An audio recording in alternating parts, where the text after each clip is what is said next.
क्या हम दिखाई दे रहे हैं? देखो देखो सुनना ध्यान से। एक्चुअली हम लोग पिछले टर्न पे कहाँ तक पढ़ लिए थे? हम लोग पिछले टर्न पे ना डायपोल की बात कर रहे थे कि अगर मान लो कि हमारे पास कोई प्लस क्यू चार्ज है और कोई माइनस क्यू चार्ज है, अगर इनके बीच का सेपरेशन स्मॉल d है तो हम लोग डायपोल मोमेंट डिफाइन किए थे। कैसे? q इंटू डी वेक्टर से डिफाइन किए थे। यहाँ तक की बात क्लियर थी क्या? अच्छा, डायरेक्शन कहाँ से कहाँ था? तो इसका डायरेक्शन था माइनस क्यू से प्लस क्यू की तरफ, ऐसे कुछ था डायरेक्शन, ठीक है। तो डायपोल मोमेंट का डायरेक्शन था। बोले सर ठीक है, यहाँ तक तो समझ में आ रही है बात। अब तुमको हम इसके बारे में क्या बताए थे? दो सिचुएशन बताए थे। एक कि इसकी वजह से, इस डायपोल की वजह से इलेक्ट्रिक फील्ड कितना और कहाँ जनरेट होगा। कितना जनरेट होगा मतलब कि एक्सियल एक पॉइंट हम बताए थे, एक पॉइंट हम इक्वेटोरियल बताए थे, ठीक है। तो एक्सियल पे कितना होगा, इक्वेटोरियल पे कितना होगा वो बता किए थे हम लोग। फिर किसी जनरल पॉइंट पे इलेक्ट्रिक फील्ड कितना होगा ये पता किए थे, ये सब पिछले वीडियो में बात किए थे हम लोग। फिर हम लोग बात किए थे कि अगर इसी डायपोल को किसी एक्सटर्नल इलेक्ट्रिक फील्ड में रख दे तो क्या क्या कहानी हो सकती है, फोर्स क्या हो सकता है, टॉर्क क्या हो सकता है, कब रुका रहेगा, कब घूमेगा, कब ऑसिलेट करेगा, कब एसएचएम होगा, क्या टाइम पीरियड होगा, क्या टॉर्क होगा, सब कैलकुलेट किए थे, ठीक है।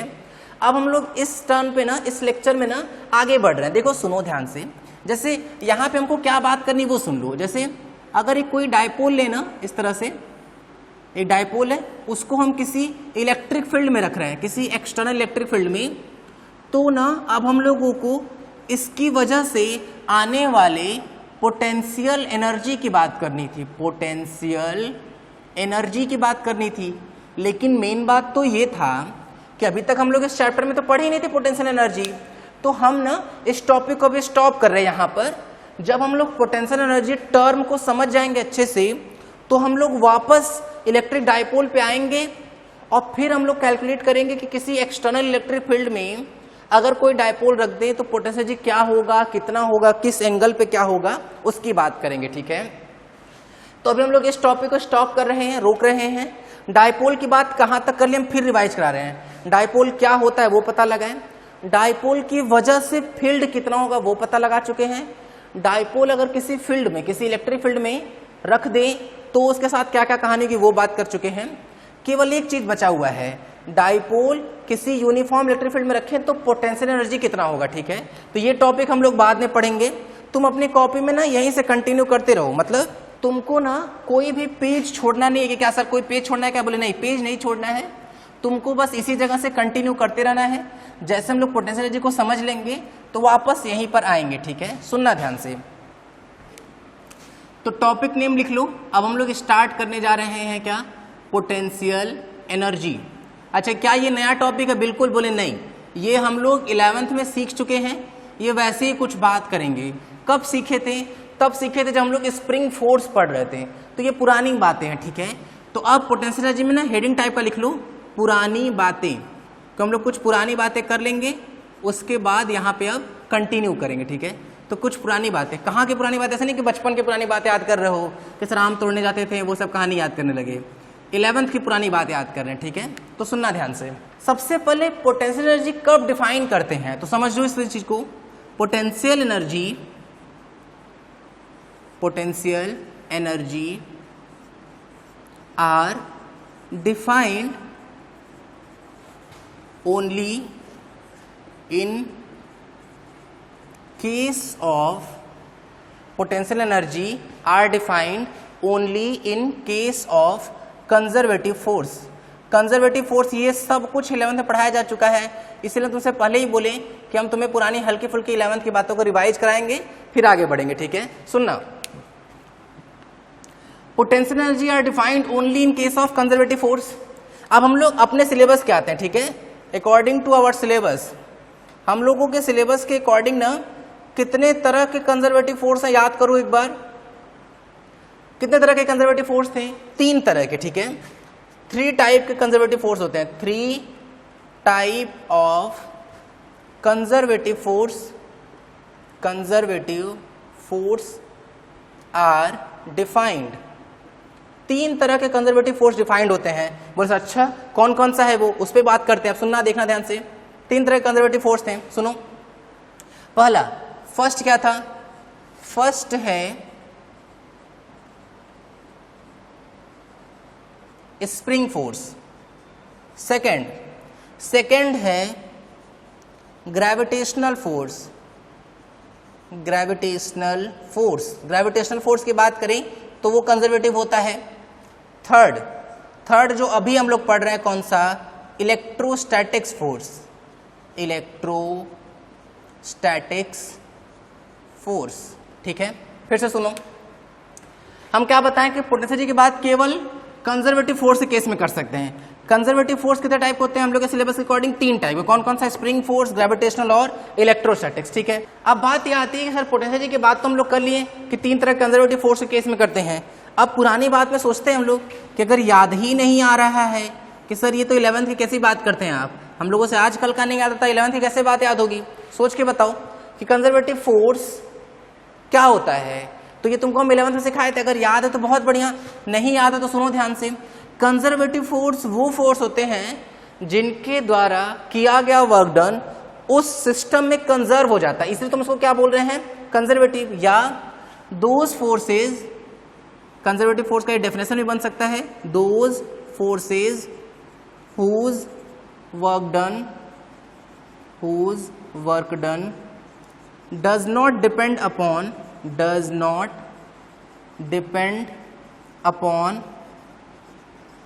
path taken। देखो सुनो ध्यान से, कंजर्वेटिव फोर्स वो फोर्स जिनके द्वारा वर्क डन जो है ना वो पाथ पर डिपेंड नहीं करता है। पाथ पर डिपेंड नहीं करता है तो किस पर डिपेंड करता है? तो ये ब्रैकेट में लिख लो चाहो तो, क्या लिखेंगे? डिपेंड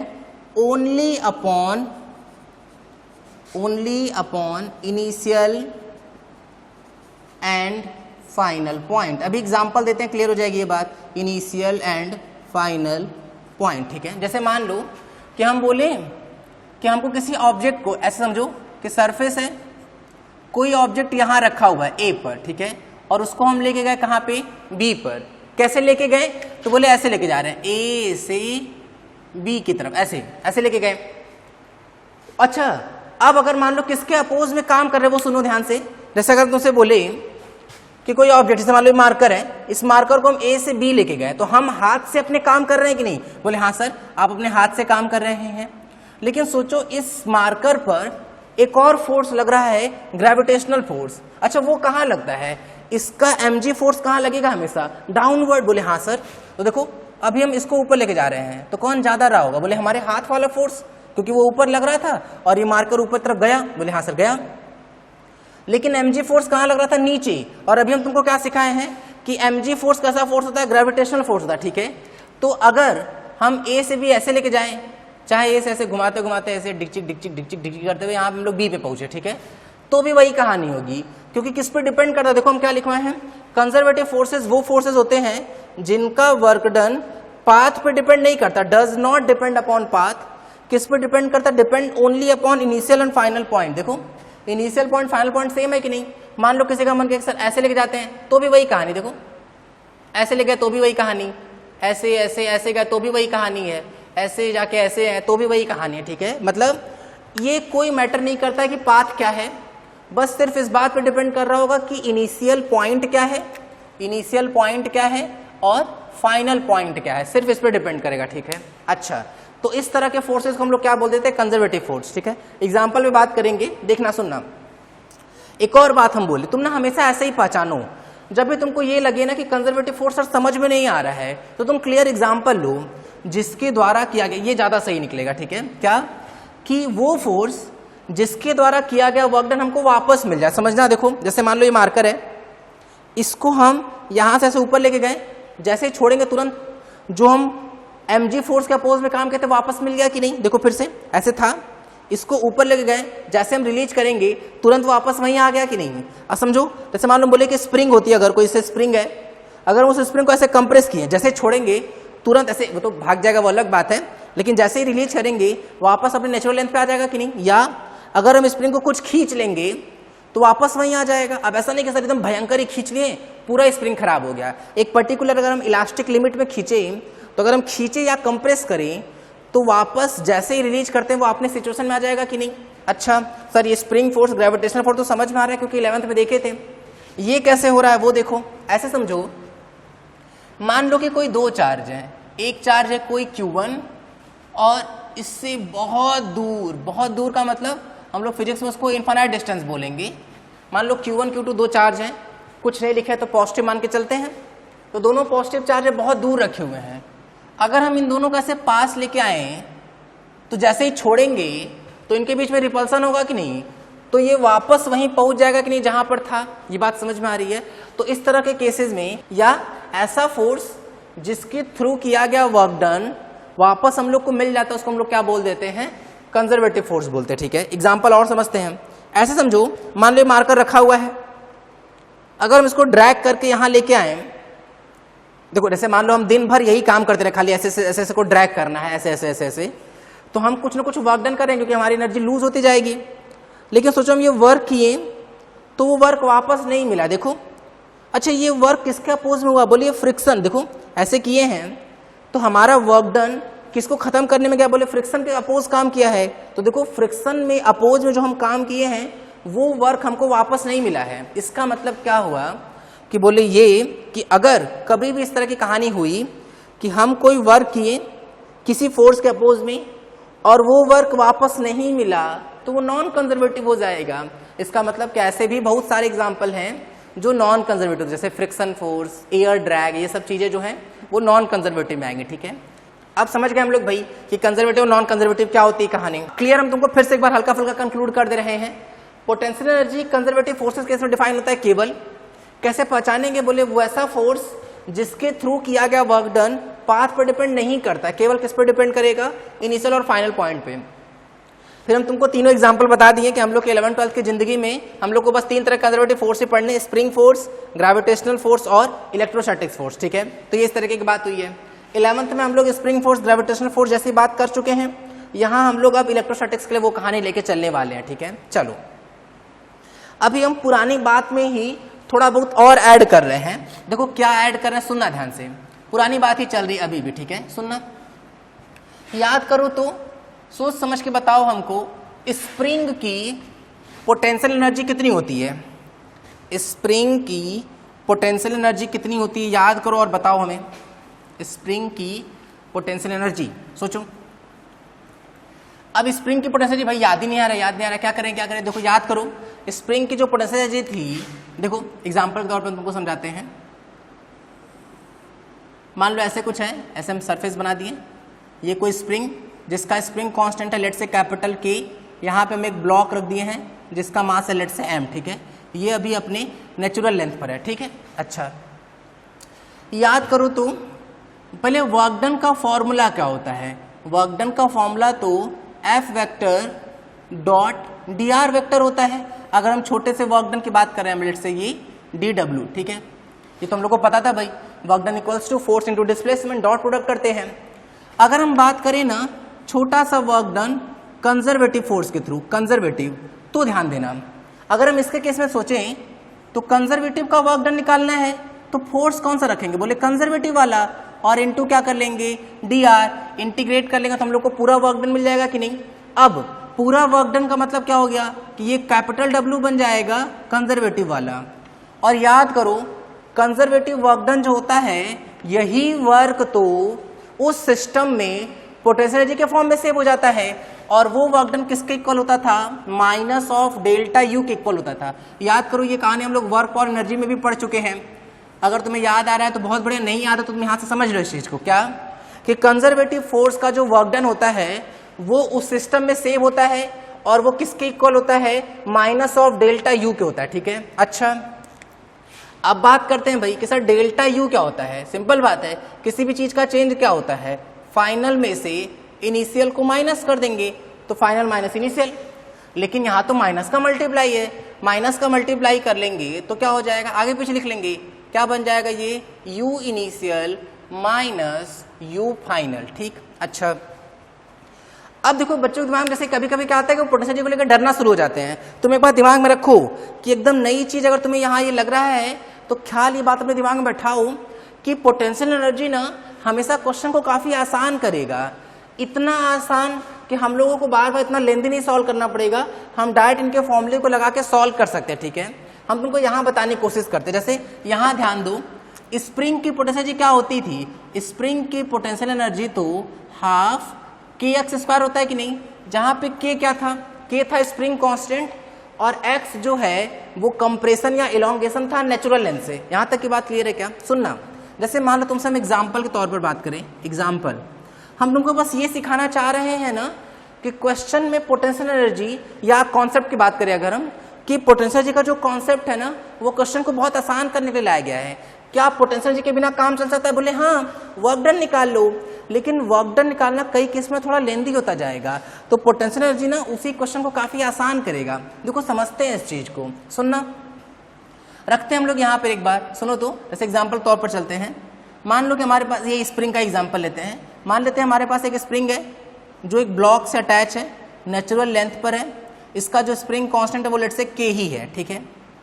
इसको हम इसके नेचुरल लेंथ से पहले 2 मीटर स्ट्रेच किए और फिर उस 2 मीटर से, या इसको मान लेते हैं हम लोग ये 1 मीटर स्ट्रेच किए हुए हैं, और फिर 1 मीटर से स्ट्रेच करके हम इसको 3 मीटर तक स्ट्रेच करके लेके गए। मतलब देखो क्या हो रहा है, शुरुआत की स्टार्टिंग की कंडीशन क्या थी? स्टार्टिंग कंडीशन थी कि पहले हम लोग इसको स्ट्रेच किए हल्का सा, कहाँ तक लेके गए? बोले 1 मीटर तक, ऐसे 1 मीटर तक स्ट्रेच करके लेके गए। अच्छा ठीक है, फिर क्या किए?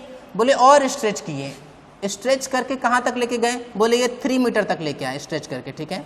तो ये यहाँ तक स्ट्रेच करके लेके आ गए, ये ब्लॉक एम, ये भी ब्लॉक एम, ठीक है। अच्छा, पहले 1 मीटर स्ट्रेच किया और फिर 3 मीटर।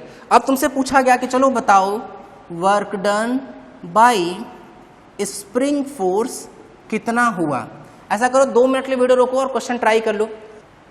अब ट्राई करने के बाद सुनना भाई, याद करते हैं हम लोग, देखो एक 2 तरीके से सॉल्व करते हैं ना। एक मेथड 1 कि मान लेते हैं कि अगर हम लोग को पोटेंशियल एनर्जी का कॉन्सेप्ट पढ़ाया ही नहीं गया होता, ये कॉन्सेप्ट एकदम नहीं बताया गया होता ये वाला, तो हम वर्क डन से कैसे करते हैं? भाई वर्क डन पूछ रहा है, एकदम सिंपल। चलो मान लेते कोई बच्चा उठा बोला कि सर एकदम क्या मजाक कर रहे हैं, वर्क डन का फॉर्मूला तो हम लोग को पता है, F vector dot D r vector होता है, इंटीग्रेट कर लेंगे पूरा आंसर आ जाएगा। बोले हाँ ठीक है। चलो अब याद करो तो स्प्रिंग फोर्स का क्या फॉर्मूला होता था? F spring equal minus of के एक्स होता था कि नहीं? और ये माइनस क्या बताता था कि स्प्रिंग फोर्स डिस्प्लेसमेंट, कंप्रेशन या इलोंगेशन के जस्ट अपोजिट होगा। अगर हम इसके वैल्यू की बात करेंगे केवल, तो ये माइनस तो गायब हो जाएगा, तो स्प्रिंग फोर्स की वैल्यू क्या आएगी? के एक्स, ठीक है। चलो रख देते हैं, क्या आ जाएगा? के एक्स। भाई पहले कितना खींचे थे? 1, फिर 3 तो डायरेक्ट नहीं खींचे ना, ऐसे धीरे धीरे खींचते गए होंगे ना, जैसे स्प्रिंग रहा होगा, पहले हम 1 खींचे, फिर 1 से 3 जब लेके जा रहे हो तो एक्स धीरे धीरे बढ़ रहा होगा कि नहीं? तो ये जो फोर्स है वो लगातार बदल रहा होगा कि नहीं? तो के एक्स, तो कैसे करेंगे? बोले छोटा सा डिस्प्लेसमेंट मानेंगे कितना? D x. देखो कैसे करेंगे इसको, ऐसे करेंगे, देखना, किसी जनरल एक्स पर जाएंगे, सुनो ऐसे है, एक्स तो नेचुरल लेंथ से था ना, तो एक्स पे गए और एक छोटा सा डिस्प्लेसमेंट क्या मान लिया हम लोग? डी एक्स, ठीक। अच्छा के एक्स डी एक्स। अच्छा स्प्रिंग फोर्स लग किधर रहा होगा? एक्स इधर है ना, तो स्प्रिंग फोर्स इधर लग रहा होगा। अगर हम एफ स्प्रिंग को इधर लगा दें तो तुम देखो ना, डिस्प्लेसमेंट और फोर्स के बीच में एंगल 180 बन रहा है कि नहीं? स्प्रिंग फोर्स इधर, डिस्प्लेसमेंट इधर, एंगल 180, तो यहाँ पे कॉस 180 डिग्री आ जाएगा, ये इस तरह से। तो इसको लिख लेंगे माइनस ऑफ के एक्स डी एक्स। अब कहाँ से कहाँ तक लेके गए? बोले 1 से 3 तक। तो देखो क्या हो जाएगा? बोले अगर हम इसको इंटीग्रेट करें, सुनना, इसको हम इंटीग्रेट कर रहे हैं तो के तो कांस्टेंट है बाहर, माइनस ऑलरेडी बाहर था, एक्स का integration x square by 2, power बढ़ा दो, बढ़ी हुई पावर से भाग दे देंगे, डिवाइड कर देंगे, कहाँ से कहाँ तक? 1 से 3 तक, ठीक है। अच्छा माइनस के बाई 2 बाहर कर लिए, अपर लिमिट 3 का स्क्वायर माइनस लोअर लिमिट 1 का स्क्वायर। यहाँ तक की बात क्लियर है क्या? बोले हाँ सर ठीक है। थोड़ा मल्टीप्लाई कर लेते हैं एक बार अलग अलग, तो क्या लिखोगे? देखना, माइनस माइनस प्लस हो जाएगा कि नहीं? तो 1/2 के 1 का स्क्वायर प्लस था तो माइनस का मल्टीप्लाई के बाद माइनस हो जाएगा, 1/2 के 3 का स्क्वायर हो गया कि नहीं? बोले हाँ, ये हम लोग का क्या आ गया? Work done. तुम ये बोल सकते हैं सर इसको सिंपल क्यों नहीं कर रहे? अभी नहीं कर रहे हैं ताकि तुम कंपेयर कर पाओ उस चीज से, ठीक है। अब मान लो कोई बच्चा था, वो बोला कि सर ऐसा नहीं है, हमको तो पोटेंशियल का फॉर्मूला डायरेक्ट पता है, तो हम वर्क डन बाई स्प्रिंग तो डायरेक्ट निकालेंगे। बोले ठीक है चलो ट्राई करते हैं। भाई work done by spring force, conservative force का वर्क डन क्या होता है? You initial minus u final होता है कि नहीं? और यू का क्या फॉर्मूला था? हाफ के एक्स स्क्वायर। तो रखो you initial minus u final. चलो ध्यान दिए हम लोग। अब इनिशियली कितना स्ट्रेच किए थे नेचुरल लेंथ से 1 मीटर, तो क्या लिखोगे हाफ के 1 का स्क्वायर, क्योंकि x जो था वो इलॉन्गेशन या कंप्रेशन था from natural length, minus half के फाइनली कितना इलॉन्गेट किए हुए हैं 3, तो यहाँ पे क्या आ जाएगा 3 का स्क्वायर। देखो ये एक लाइन में आंसर आ गया कि नहीं डायरेक्ट। तो देखो हम लोग यहाँ पे साइन देखना पड़ा, वैल्यू देखना पड़ा, तब सॉल्व किए हैं। तो पहले अपने दिमाग में एक बात एकदम अच्छे से बैठा लो कि पोटेंशियल एनर्जी अगर तुमको समझ में आ गया तो क्वेश्चन एक लाइन 2 लाइन में तुरंत सॉल्व हो जाएगा। ऐसे बहुत लेंदी क्वेश्चन होंगे जो पोटेंशियल एनर्जी के थ्रू बहुत आसानी से सॉल्व हो जाएंगे, ठीक है। लेकिन अगर पोटेंशियल एनर्जी का कॉन्सेप्ट यूज नहीं करेंगे तो भी क्वेश्चन बनेगा, बट वो थोड़ा लेंदी हो जाएगा। क्लियर हो रही है कहानी? तो याद इस बात को रटो कि पोटेंशियल एनर्जी हमारी जिंदगी को आसान बनाने के लिए आया है, ठीक है। हमारी जिंदगी मतलब पढ़ने लिखने वाली जिंदगी को, तो ये हमारी जिंदगी को आसान बना रहा है, ठीक है। तो पोटेंशियल एनर्जी एक इंपॉर्टेंट कॉन्सेप्ट है जिसको हम लोग को अब सीखना है। क्या क्या हम तुमको बताएं? पोटेंशियल एनर्जी की बात कंजर्वेटिव फोर्स के केस में करेंगे। 3 तरह के कंजर्वेटिव हम लोग फोर्स पढ़ते हैं, स्प्रिंग फोर्स, ग्रेविटेशनल और इलेक्ट्रोस्टैटिक्स। स्प्रिंग फोर्स ग्रेविटेशनल ये हम लोग के 11th का पार्ट था। इलेक्ट्रोस्टैटिक्स में जो हम लोग पोटेंशियल एनर्जी पढ़ते हैं वो हम लोग के यहाँ का पोर्शन है, ठीक है। तो अब हम उसके डेरिवेशन पे आएंगे, ठीक है। सुनना देखना ध्यान से। अब कुछ कुछ पुरानी बातें थोड़ी और पढ़नी पड़ेगी हम लोगों को, क्योंकि अगर इलेक्ट्रोस्टैटिक्स का बहुत टफ क्वेश्चन आएगा ना तो वहां हम लोग कुछ नए तरह के ऑपरेटर्स पढ़ते हैं। कुछ नए तरह के ऑपरेटर, कौन सा ऑपरेटर? डिफरेंशिएशन इंटीग्रेशन हम लोग पढ़ ही चुके हैं, तो कौन सा ऑपरेटर? एक ऑपरेटर है जिसको हम लोग क्या बोलते हैं, पार्शियल डिफरेंशिएशन बोलते हैं, ठीक है। ये भी 11th में पढ़ाया जा चुका है, बट हम हल्का फुल्का फिर से इसको यहाँ रिवाइज कराएंगे। सुनना देखना ध्यान से। बात करते हैं हम लोग किसकी? पार्शियल डिफरेंशिएशन की, ठीक है। सुनना पहले पार्शियल डिफरेंशिएशन आ क्यों रहा है वो सोचो। भाई अभी हम लोग क्या देखें, work done by conservative force का क्या फॉर्मूला था? इंटीग्रल, अगर हम इसको इंटीग्रेट नहीं करते हैं, अभी मान लो छोटा सा वर्क डन लिखने की कोशिश कर रहे हैं, तो क्या आएगा? F conservative vector dot D r vector equal minus of d u, क्योंकि अगर सबका चेंज स्मॉल है तो ये भी स्मॉल वैल्यू आ रहा होगा। तो F conservative dot, F conservative है भाई, ये CON लिखा है और ये DR लिखा है, ठीक है। अच्छा ये तो हो गया।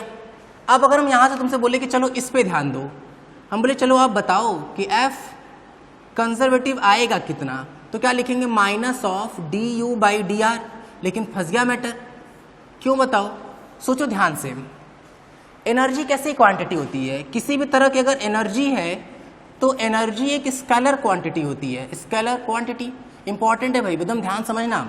एनर्जी तो स्केलर क्वांटिटी, इसके ना 2-3 एग्जांपल तुमको HC वर्मा में भी हैं, तो वो वहां पे जाके खोज के आज उसको करना भी, ठीक है। देखो एनर्जी स्केलर क्वांटिटी सही बात है, लेकिन फोर्स कैसी क्वांटिटी है? बोले फोर्स तो वेक्टर क्वांटिटी है। अब तो लिखने में हम लोग फंस गए। कैसे? क्योंकि भाई कोई भी फॉर्मूला अगर स्टैब्लिश किए हुए हैं तो उस फॉर्मूले से हमको सब कुछ मिलना चाहिए। यहाँ तो कुछ मिल ही नहीं पा रहा है, क्योंकि फोर्स वेक्टर क्वांटिटी है, ये स्केलर क्वांटिटी, तो यहाँ तो डायरेक्शन के लिए कुछ दिख ही नहीं रहा है। अब क्या करें? इसलिए ना इसको ऐसे लिखना सही नहीं है। तो अब हम लोग इस पे फोकस करते हैं एक बार अच्छे तरीके से, ठीक है। Assume that force is along x axis only.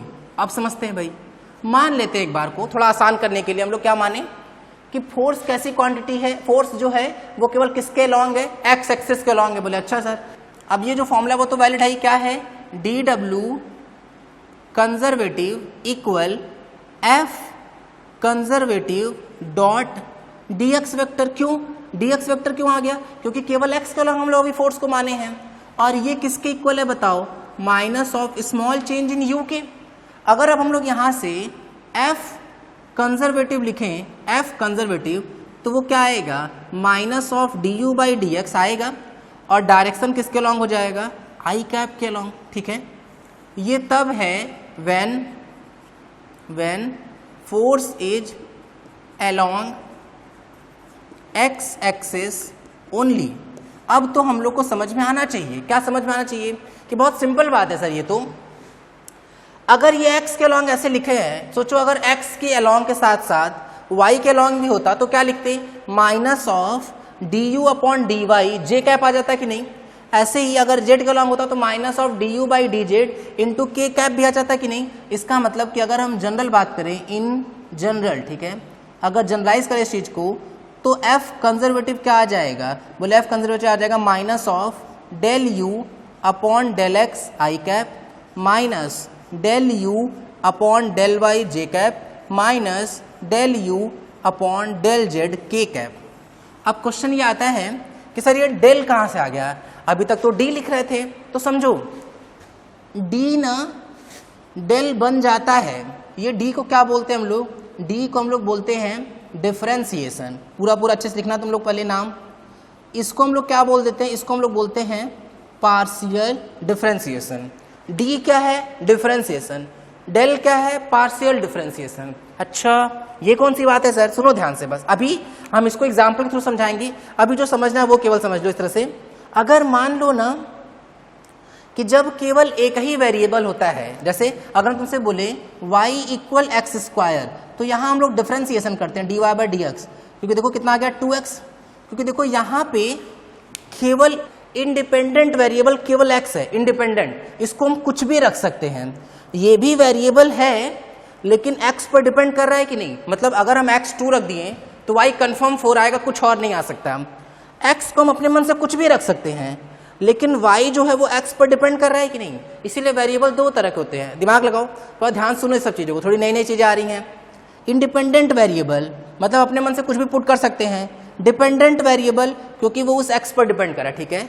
अगर इंडिपेंडेंट वेरिएबल केवल एक होगा तो वहां डिफरेंशिएशन आता है, ठीक है। अगर मान लो लिखा हुआ है y equal x square plus z square, तो देखो यहाँ पे ना, यहाँ पे दो अलग अलग इंडिपेंडेंट वेरिएबल है। देखो x भी इंडिपेंडेंट है, z भी इंडिपेंडेंट है, लेकिन y x और z पर डिपेंड कर रहा है। बात समझ में आ रही है, जो कि y इक्वल एक्स स्क्वायर की कहानी अलग थी। क्यों, क्योंकि यहाँ पर केवल एक ही इंडिपेंडेंट वेरिएबल था, एक डिपेंडेंट वेरिएबल था, ठीक है। तो जब एक इंडिपेंडेंट और एक डिपेंडेंट वेरिएबल होना, तो इस केस में हम लोग बात करते थे किसकी, डिफरेंशिएशन की, और डी का यूज करते थे, ठीक है। लेकिन अगर more than one independent variable हो जाए, देखो ये भी इंडिपेंडेंट है, ये भी इंडिपेंडेंट है, तो इस केस में ना, ऐसे केसेस में हम लोग किसकी बात करते हैं, पार्शियल डिफरेंशिएशन की बात करते हैं, ठीक है। और किसका यूज करते हैं, डेल का यूज करते हैं। यहाँ तक की बात समझ में आ रही है। तो अगर एक इंडिपेंडेंट तो डिफरेंशिएशन, दो इंडिपेंडेंट तो पार्शियल डिफरेंशिएशन का यूज करेंगे। क्लियर हो रही है बात, तो ये याद रखना है तुमको। अच्छा अब सुनो, देखना इधर, अभी फिलहाल इतना समझ लेते हैं, ठीक है। बाकी अभी जैसे हम लोग आगे बढ़ेंगे ना, तो इस पे मोर देन बहुत सारे प्रॉब्लम्स करने वाले हैं, तो वहां से हम लोग को क्लैरिटी और बढ़ती जाएगी। देखो अब एक बार वापस वही बात करते हैं जो हम लोग कर चुके हैं भाई। डी डब्ल्यू इक्वल्स टू क्या था, f conservative, d r vector vector और equal minus of d u, क्योंकि स्मॉल स्मॉल सब जगह बात कर रहे हैं भाई। अभी हम लोग बात किए थे एफ कंजर्वेटिव इक्वल क्या आ गया था, minus of d you upon D R. तो फिर से वही वाली बात कि भाई यू तो स्केलर क्वांटिटी है, एनर्जी है स्केलर, और ये तो वेक्टर क्वांटिटी, डायरेक्शन भी चाहिए था, तो यहाँ पे हम लोग साथ ही में क्या लिख लेंगे, आर कैप, ठीक है। तो ये भी कई जगह यूज में आएगा। न्यूमेरिकल करने में कौन सा यूज में आएगा, न्यूमेरिकल करने में हर बार तुमको यही यूज करना है, कौन सा, minus of del u by del x i cap minus del u by del y j cap minus del u by del z k cap. Clear हो रही है कहानी। तो ये इस तरीके से, ठीक है, नोट कर लो। इस तरह से हम लोग, इससे हम लोग न्यूमेरिकल करेंगे और ये हम लोग का फॉर्मूला है। क्लियर। अच्छा अभी हम लोग क्या सीख रहे हैं, अभी हम लोग सीख रहे हैं ना कि पोटेंशियल एनर्जी से फोर्स कैसे निकालते हैं। कुछ प्रॉब्लम के बाद हम लोग ये भी सीखेंगे कि फोर्स अगर पता हो तो पोटेंशियल एनर्जी कैसे फाइंड करेंगे। क्लियर हो रही है कहानी। तो चलो अब हम लोग इस पर प्रैक्टिस करते हैं, ठीक है। सुनना, ये सब नोट कर लो अच्छे से। देखो अब हमने ये वाला फॉर्मूला जो है वो ऊपर लिख दे रहे हैं, ताकि हम लोग को न्यूमेरिकल करने के साथ साथ ये फॉर्मूला धीरे धीरे याद भी होता जाए। Minus of del u by del x i cap minus of del u by del y j cap minus of del u by del z k cap. Clear हो रही है बात। तो ये इस तरीके से है, देखना। अब देखो, मान लो बोला गया है if potential energy U equals to x square plus y square plus z square, then find force. देखो सुनो, अगर याद है तुमको कैसे लगाते हैं तो ट्राई कर लो, नहीं तो देखो हम पहला बता रहे हैं क्वेश्चन, फिर सुनना, ठीक है। फिर अगला क्वेश्चन हम लोग खुद से ट्राई करेंगे। सॉल्यूशन पे आते हैं भाई। हम लोग को क्या पता लगाना है? फोर्स पता लगाना है। अब देखो एफ वेक्टर इक्वल्स टू, पहले फॉर्मूला लिख लो, क्योंकि जितनी बार फॉर्मूला लिखो ताकि धीरे धीरे हम लोग को ये याद होता जाए। Minus of del u by del y j cap minus of del u by del z k cap. बोले सर ठीक है, ट्राई करते हैं। जानते हो ये जो del u by del x है ना, इसको बहुत स्टाइल से अगर अच्छे से पढ़ना है तो ऐसे पढ़ते हैं। देखो इसको ऐसे लिख सकते हो, D you by D x और वाई जेड को हम लोग क्या मान लेंगे? कांस्टेंट मानेंगे, ठीक है। मतलब जो डेल है ना, जो डिफरेंशिएशन है ना पार्शियल, वो एक्चुअल डिफरेंशिएशन से बहुत अलग नहीं है, वो वही कहानी है अगर बहुत सही से ध्यान दो तो। बस करना क्या है ना कि तुमको डिफरेंशिएशन करना है किसका? u का। किसके रेस्पेक्ट में? x के रेस्पेक्ट में। क्या मानते हुए कि y z क्या है? कांस्टेंट। जैसे मान लो तुमसे बोले कि भाई चलो del u by del y बताओ, तो तुम बोलो कि सर डिफरेंशिएशन ही करना है y का, बस ये मानते हुए, जैसे देखो y का कर रहे हैं ना, तो बाकी दोनों को कांस्टेंट मान लो। क्या मानते हुए? कि x और z क्या है? कांस्टेंट। जैसे अगर हम बोले कि बताओ del u by del z कितना होगा, तो तुम बोलोगे कुछ और नहीं है, ये डिफरेंशिएशन ही करना है, बस ये मानते हुए कि x और y क्या है? कांस्टेंट है। बात समझ में आ रही कि नहीं? तो तुमको ना कुछ बहुत नया नहीं मिलने वाला। एक्चुअल में जितना तुम डिफरेंशिएशन पढ़े हो ना वही यूज करना है, बस इस तरीके से यूज करना है। देखो कोशिश करते हैं यहाँ पे, ध्यान देना। तो जैसे अगर हम तुमसे बोले कि चलो पता लगाओ del u by del x क्या होगा, तो चलो ध्यान रखना, करना डिफरेंशिएशन ही है, वाई जेड को कांस्टेंट मानते हुए चलना। देखो तो अगर हम बोले x का डिफरेंशिएशन करो, क्या आएगा? 2x। कांस्टेंट है ना, तो कांस्टेंट का 0, जेड का भी 0, तो कितना आ गया? केवल 2x। हम बोले चलो del u by del y, तो ख्याल रखो डिफरेंशिएशन करना है y का, ये मानते हुए कि x और z कांस्टेंट है, तो कांस्टेंट का 0, y स्क्वायर का तो पावर आगे एक पावर कम, z स्क्वायर कांस्टेंट तो 0, केवल कितना आ जाएगा? 2y। फिर हम बोले कि चलो del u by del z पे ध्यान देते हैं, तो z को वेरिएबल मानेंगे, बाकी x और y को कांस्टेंट, तो इसका कितना हो जाएगा? 0, क्योंकि कांस्टेंट माने हैं। इसका भी 0, z स्क्वायर का करेंगे तो पावर आगे एक पावर कम, तो ये कितना आ जाएगा? 2z आ जाएगा। ये हम लोग को मिल गया है। अब del u by del x, del u by del y, del u by del z value रख देंगे, आंसर आ जाएगा। तो देखो क्या आएगा, वैल्यू रखो, क्या आएगा? Minus of 2x i cap del u by del y minus of 2y j cap del u by del z minus of 2z k cap. देखो हो गया। ये बात समझ में आ रही कि नहीं? क्या दिमाग में बैठाना तुमको एकदम अच्छे से याद रखो कि तुमको ये ख्याल रखना है कि पार्शियल डिफरेंशिएशन कुछ नया नहीं है, एक्चुअल डिफरेंशिएशन ही है। बस जिसके रेस्पेक्ट में डिफरेंशिएट करते हैं ना, उसको छोड़ के बाकी इंडिपेंडेंट वेरिएबल को कांस्टेंट मान लेंगे। जैसे देखो x के रेस्पेक्ट में तो y z कांस्टेंट, y के रेस्पेक्ट में तो x z कांस्टेंट, z के रेस्पेक्ट में तो x y कांस्टेंट। यहाँ तक की बात क्लियर है? तो ये इस तरीके से है, नोट कर लो। एक आध दो प्रॉब्लम और करते हैं इस पर। मान लो कि लिखा हुआ है, ये सब हटा रहे हैं, देखना।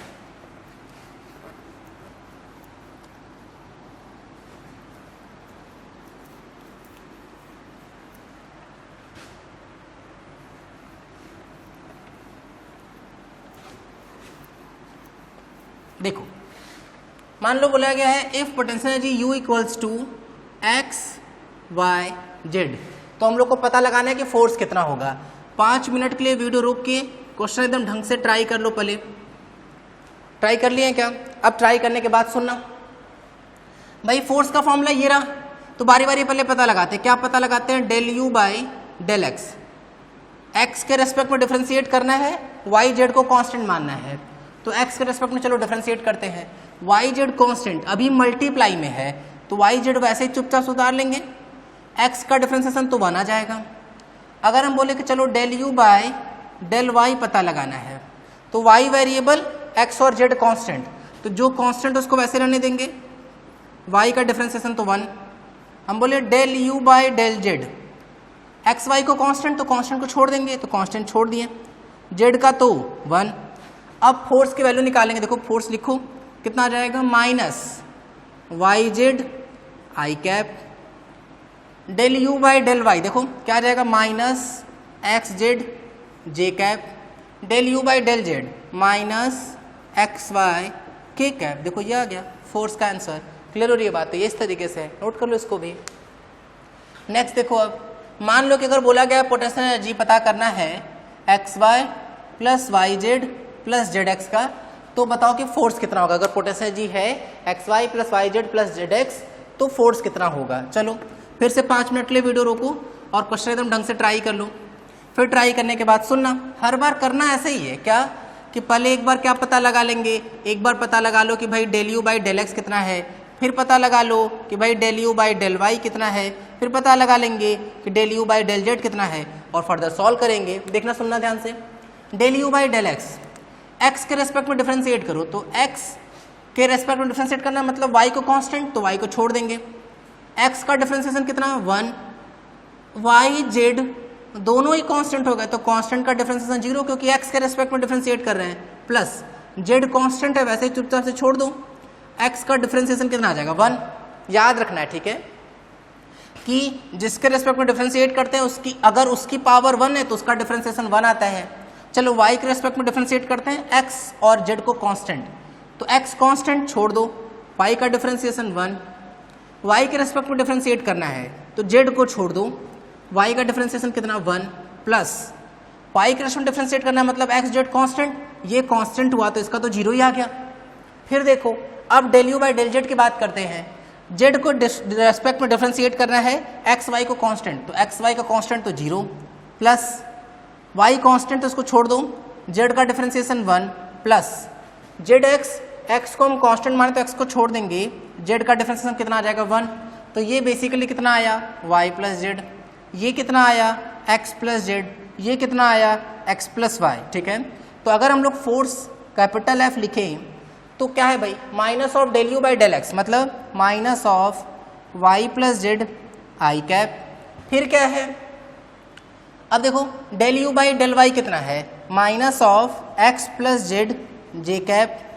फिर क्या है del u by del z, तो क्या आ जाएगा minus of x plus y k cap. देखो ये आ जाएगा आंसर। ठीक है, ऐसे बहुत सारे क्वेश्चन पूछे जाते हैं जिसमें क्या होगा potential energy x y y z और जेड एक्स किसी का भी फॉर्म दिया रहेगा और तुमसे पूछा जाएगा कि फोर्स पता लगाना है। तो ख्याल रखो ऐसे क्वेश्चन में del u by del x निकाल लो, del u by del y निकाल लो, del u by del z निकाल लो। वो निकालने के बाद वो वैल्यू यहाँ रख देंगे तो हम लोग को क्या मिल जाएगा फोर्स मिल जाएगा। यहाँ तक की कहानी क्लियर हो रही है।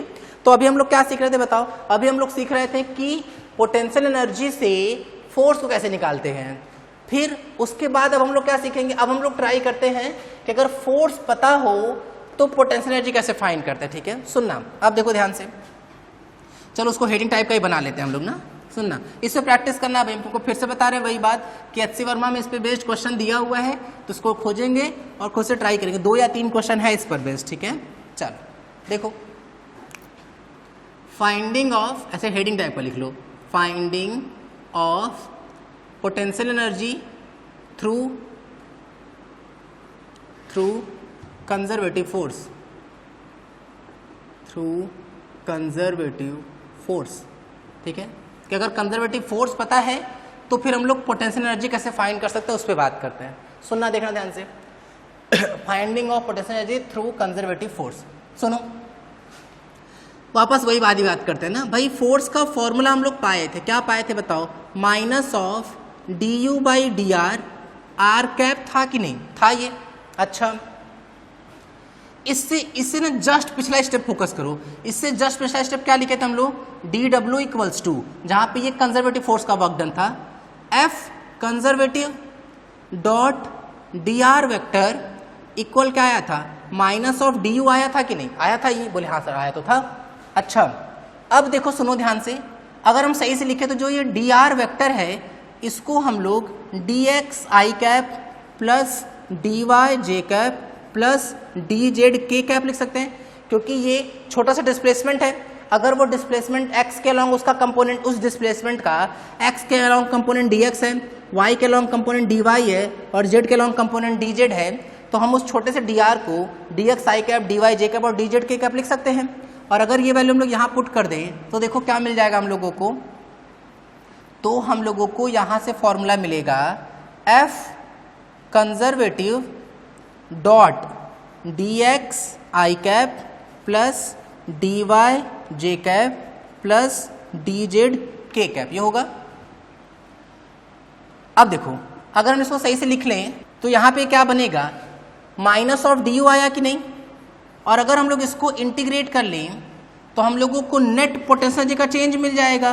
तो इंटीग्रेट करने के बाद क्या हो जाएगा, ये बड़ा वाला चेंज बन जाएगा, मतलब डेल्टा यू बन जाएगा, क्योंकि जब तक स्मॉल चेंज था ना, देखो ऐसे लिखो, minus of integration of d you करेंगे तो माइनस ऑफ ये इंटीग्रेशन के बाद डेल्टा यू ही तो बनेगा।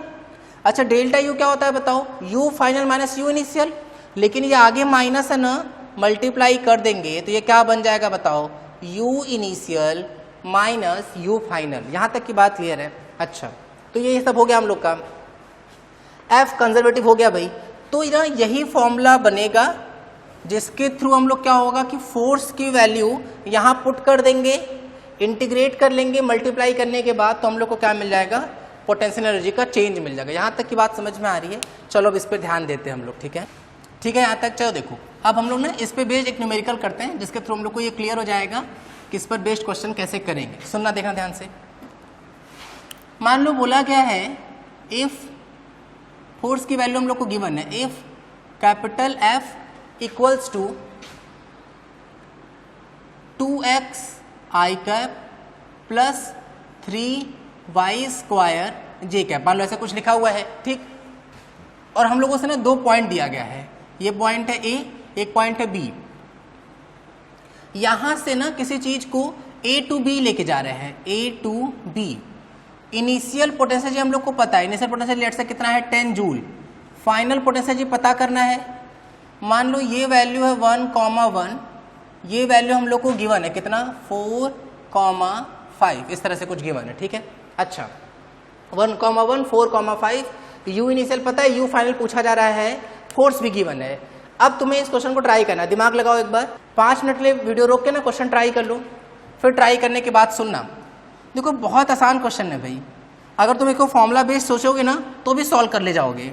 देखो चलो फॉर्मूला लगाने की कोशिश करते हैं, देखना भाई क्या है, इंटीग्रेशन ऑफ एफ की वैल्यू चुपचाप से रख दो, कितना है 2x i cap plus 3y square j cap, ठीक है। डॉट था, डॉट है, ये वैल्यू रख दो कितना dx आई कैप प्लस dy जे कैप प्लस dz के कैप, ठीक है। कहाँ से कहाँ तक जा रहे हैं, क्योंकि यहाँ पे देखो x और y में वेरिएबिलिटी है कि नहीं, तो लिमिट रख दो अच्छे से कि भाई हम लोग ये 1,1 से 4,5 जा रहे हैं अभी, ठीक है। अच्छा equal u initial minus u final, कहाँ से कहाँ गए, a से b, तो इनिशियल कौन है a, ठीक है। a वाले पॉइंट का पोटेंशियल इनिशियल है तो वो कितना है 10 माइनस u फाइनल पता ही नहीं है, वो पता करना है, ठीक है। चलो इसको हटा दे रहे हैं भाई, ये फॉर्मूला तुम लोग यूज कर लिए। अब देखना, याद करो डॉट प्रोडक्ट, i में i का, j में j का और k में k का मल्टीप्लाई करते हैं। यहाँ k तो नहीं है तो k का कोफिशिएंट 0 मान के अगर लिखोगे तो ये वाला पोर्शन गायब हो जाएगा। देखो i में i का चलो मल्टीप्लाई करते हैं, देखना 1,1 4,5, देखो क्या आएगा 2x dx, ठीक है। फिर प्लस 3y स्क्वायर dy, ऐसा कुछ हुआ ये, और इक्वल क्या आ जाएगा 10 माइनस u फाइनल। इसको सेपरेट कर दो तो देखो अलग अलग लिख रहे हैं, क्या लिखेंगे 2x dx, इसका इंटीग्रेशन, तो यहाँ तो x की वेरिएबिलिटी है तो x का लिमिट रख दो, कहाँ से कहाँ तक 1 से 4 तक। फिर plus 3y square dy, y की वेरिएबिलिटी, y की लिमिट कहाँ से कहाँ तक 1 से 5 तक, इक्वल क्या आ जाएगा 10 माइनस u फाइनल। क्लियर हो रही है कहानी। चलो इसका इंटीग्रेशन, पावर बढ़ा देंगे, बढ़ी हुई पावर से डिवाइड कर देंगे, तो अगर पावर बढ़ा के बढ़ी हुई पावर से डिवाइड करेंगे तो x स्क्वायर बाई 2, 2 कैंसिल, तो क्या बचा x स्क्वायर, कहाँ से कहाँ तक 1 से 4 तक, plus y cube by 3, 3 cancel, यहाँ बचा y क्यूब, कहाँ से कहाँ तक 1 से 5 तक। अपर लिमिट कितना आ जाएगा 16 माइनस 1, प्लस अपर लिमिट कितना आ जाएगा 5 का क्यूब, कितना आ रहा है ये 125 माइनस 1, ये कितना आ जाएगा 15, ये कितना आ रहा है 124। इसको ऐड कर लेंगे तो ये वैल्यू कितनी आ रही है बताओ 139 आ रहा है क्या। अच्छा ये किसके इक्वल है बताओ 10 माइनस u फाइनल के। इधर उधर करेंगे अगर हम लोग तो देखो यहाँ से u फाइनल इक्वल, देखना u फाइनल हम लोग इधर ले चले गए, ये इधर आ जाएगा, कितना आ जाएगा 10 माइनस 139, मतलब ये आ जाएगा माइनस ऑफ 129 जूल। क्लियर हो रही है बात? तो ये इस तरीके से, फिर से सुनो ध्यान से कैसे कर रहे हैं हम लोग। कभी भी फोर्स दिया होगा, अच्छा तुम्हारे दिमाग में क्वेश्चन आ सकता है कि सर ए से बी कैसे गए हैं, इस बात से कोई मतलब ही नहीं होगा। क्यों बताओ? क्योंकि कंजर्वेटिव फोर्स है ना, पाथ से तो इंडिपेंडेंट, चाहे ऐसे जाओ ऐसे जाओ ऐसे जाओ, घूम घूम के जाओ, टहल टहल के जाओ, कैसे भी जाएंगे कोई मतलब ही नहीं है। ए से बी जा रहे हैं, बस इस बात से मतलब है हम लोगों को, क्योंकि सिर्फ इनिशियल और फाइनल पॉइंट पे डिपेंड कर रहा होगा। फोर्स पता है, रख दो, dot d x i cap D y j cap D z k cap कर लो, यू इनिशियल में से यू फाइनल माइनस कर देंगे और आंसर आ जाएगा। क्लियर हो रही है बात? चलो अब हम तुमको ना इस पर बेस्ड एक और क्वेश्चन दे रहे हैं, ताकि हम लोग की इस तरह की प्रैक्टिस छूटे नहीं, इससे ये रहे कि हम लोग का इस तरह का क्वेश्चन भी बना हुआ है। सुनना, देखना ध्यान से, जैसे इस क्वेश्चन को किए ना, हो सकता है ये क्वेश्चन तुम्हारा बना नहीं हो, तो कोई बात नहीं, जो हम अगला क्वेश्चन दे रहे हैं ना, वो कोशिश करना कि बिल्कुल अच्छे से बन ही जाए। देखो ये ना एक्चुअली में बहुत टफ होता है, मतलब टफ का सेंस कि बच्चों को बहुत समझ में नहीं आता है लेकिन बहुत इजी सा ही कॉन्सेप्ट, ठीक है। थोड़ी प्रैक्टिस बढ़ाओगे ना तो तुमको ऐसा दिख जाएंगे कि बहुत सारे एग्जाम में खूब क्वेश्चन पूछा गया है इस पर। देखो मान लेते हैं कि एक फोर्स हम लोग को गिवन है, कितना, लेट से ये दिया हुआ है 3x² आई कैप प्लस नहीं minus of 2y j cap plus के कैप, ऐसे लिखा हुआ है कुछ। और जो सिस्टम है ना, उसको हम लोग किसी पार्टिकल को A to B लेके जा रहे हैं इस फोर्स की वजह से। पोटेंशियल एट पॉइंट A हम लोगों को गिवन है, पोटेंशियल एनर्जी A पॉइंट का कितना है वो पता करना है। A पॉइंट का जो पोटेंशियल एनर्जी है ना वो पता करना है, B पॉइंट का जो पोटेंशियल एनर्जी वो है माइनस ऑफ 10 जूल, ठीक है। कहाँ से कहाँ लेके जा रहे हैं हम लोग? A से B तक लेके जा रहे हैं। A का कोऑर्डिनेट हम लोग को गिवन है 0, 1, -1, इसका कोऑर्डिनेट है 2, 3, 1, इस तरह से कुछ, ठीक है। अब हम लोगों को पता लगाना है कि A पॉइंट का पोटेंशियल कितना होगा। जस्ट पिछले जैसा ही क्वेश्चन है ये, वीडियो रोक के पहले 5 मिनट के लिए क्वेश्चन ट्राई कर लो, फिर ट्राई करने के बाद सुनना। देखो सुनो, सॉल्यूशन पे आते हैं भाई। ट्राई कर लिए हैं क्या? देखो तो क्या फॉर्मूला है, पहले हम लोग फॉर्मूला लिख लेते हैं। क्या था कि भाई F conservative into d x i cap plus d y j cap plus d z k cap equal क्या आएगा बताओ? U initial minus u final. अच्छा A से B गए हैं तो A क्या हो जाएगा? इनिशियल, तो वो तो पता ही करना हम लोग को, यू ए। यू फाइनल कहाँ गए? B पर, उसकी वैल्यू कितना है? Minus of 10। अगर हम रखें तो यू ए माइनस माइनस की वजह से प्लस ऑफ 10 हो जाएगा कि नहीं? बोले हाँ सर, ठीक है। चलो अब थोड़ी ना वैल्यू पर ध्यान देते हैं। F की वैल्यू देखो तो, F की वैल्यू ना चलो यहाँ ही रख देते हैं इसी फॉर्मूले में, सॉल्यूशन थोड़ा इधर शिफ्ट कर देते हैं। देखो क्या है भाई F की value? 3x² minus 2y j cap plus of के कैप, ऐसे कुछ गिवन हम लोगों को। अच्छा अब क्या है भाई? डॉट प्रोडक्ट करना है ना, आई का आई में, जे का जे में और के का के में मल्टीप्लाई करो और इंटीग्रेशन अलग अलग कर लो। क्यों? क्योंकि हम लोगों का एक बार वेरिएबल x है, एक बार वेरिएबल y है और एक बार वेरिएबल z है, ठीक है। तो देखो अलग अलग लिख रहे हैं, क्या लिखेंगे हम लोग यहाँ पे? देखना 3x² dx, कहाँ से कहाँ जा रहे हैं? 0 to 2 जा रहे हैं, फिर माइनस को बाहर भगा देते हैं। 2y dy कहाँ से कहाँ तक? 1 से 3 तक, फिर प्लस ऑफ केवल dz है, कहाँ से कहाँ तक जा रहे हैं? -1 से 1 जा रहे हैं। इसका इंटीग्रेशन x³ 3 3 कैंसिल, क्या बचा? केवल x³। कहाँ से कहाँ तक? 0 से 2, माइनस पावर बढ़ाएं, बड़ी हुई पावर से डिवाइड, तो 2 2 कैंसिल, क्या बचा? केवल y²। कहाँ से कहाँ तक? 1 से 3 तक, प्लस जिसके रेस्पेक्ट में करते हैं वही आ जाता है इंटीग्रेशन के केस में, तो z आ जाएगा, कहाँ से कहाँ तक? -1 से 1 तक, तो ये आ जाएगा UA प्लस ऑफ 10 इक्वल। चलो ध्यान देते हैं, अपर लिमिट 2 का क्यूब कितना आ जाएगा? 8, माइनस लोअर लिमिट तो वो 0, फिर माइनस अपर लिमिट 3 का स्क्वायर कितना हो जाएगा? 9, माइनस लोअर लिमिट कितना आ जाएगा? 1, फिर अपर लिमिट z की वैल्यू 1, फिर लोअर लिमिट -1। अरे एक तो माइनस फॉर्मूले का, एक लोअर लिमिट की वजह से माइनस, देखना ये आ जाएगा 8 -8 प्लस 2, ठीक है। तो ये 8 से 8 कैंसिल, कितना आ गया? 2। तो यहाँ से पोटेंशियल एट पॉइंट A कितना आ जाएगा?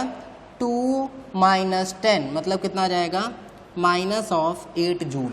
क्लियर हो रही है कहानी? तो ये इस तरीके से है, नोट कर लो, याद आएगा हम लोग का ए पॉइंट पे पोटेंशियल एनर्जी। ठीक है, नेक्स्ट टर्न पे हम लोग बात करेंगे। देखो अभी हम तुमको बेसिक चीजें सिखा दिए कि अगर कभी भी कोई फोर्स पता होगा तो कैसे पोटेंशियल एनर्जी फाइंड करेंगे, अगर पोटेंशियल एनर्जी पता होगा तो फिर फोर्स कैसे फाइंड करेंगे, कंजर्वेटिव फोर्स से कैसे पोटेंशियल कैसे फाइंड करते हैं, कंजर्वेटिव का क्या क्या एग्जाम्पल है, ये सब हम तुमको सिखा चुके हैं इस वीडियो में। ठीक है, नेक्स्ट टर्न पे हम लोग बात करेंगे किसकी, इलेक्ट्रोस्टैटिक्स पोटेंशियल एनर्जी की। ठीक है, यहाँ तक नोट कर लो, बाकी नेक्स्ट टर्न पढ़ते हैं। ठीक है, थैंक यू।